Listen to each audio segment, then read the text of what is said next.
often tell you on the show just how biased the mainstream media is, right? And we like to share these stories with you simply because we know people that watch this channel like their news straight. They basically like me to tell you the story from what I find out from the people, the sources, the contacts. But as ever with the mainstream media, it's always double standards, isn't it? And if you're unsure, just take a look at this.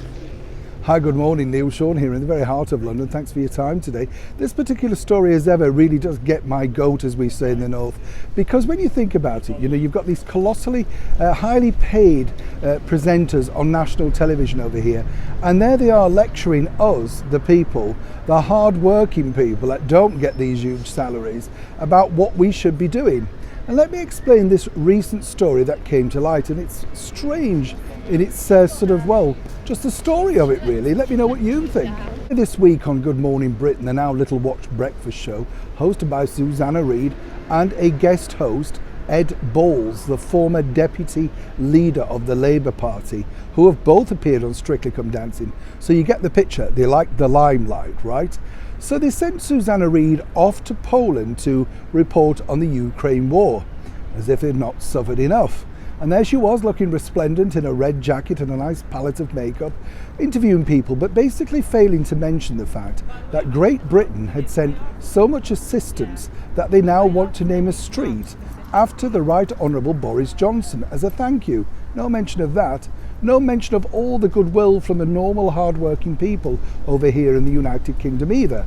All it truly was bashing away about how bad we were, that we hadn't done enough. The process, of course, of getting people over here with their passports and all of that sort of stuff. Of course, they have to do checks. It's called security. They seemingly bypassed Susanna.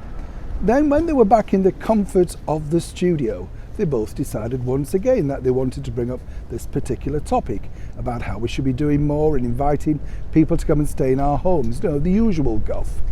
But if you remember, Ed Balls' wife, Yvette Cooper, also an MP in West Yorkshire, famously stood with this picture, "Refugees welcome," as did Ed.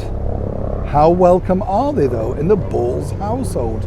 Well, seemingly they're still struggling to get to grips with getting someone to come and stay with them. Convenient that.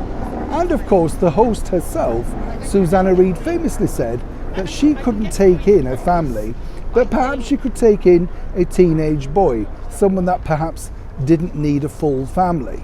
So you get the picture. While they're telling you what to do, they simply can't partake themselves for whatever problems they have. But there they are on national television every day, on the mainstream media, telling you, the general public, you know, us here in the United Kingdom, just how bad we are for not actually delivering on what we should be doing. Of course, it's really directed at the government. But when you think about it, these are the woke channels that are trying to influence people in the way that you should vote, think, and of course become like sheep, because they want you to support them. They're not impartial at all. Absolutely not. And if there's any opportunity to bash the government, there they are. Now there's lots of problems with our government, you know, that's basically a foregone. But there are lots of problems with everybody's governments around the world. But of course, we also do good things.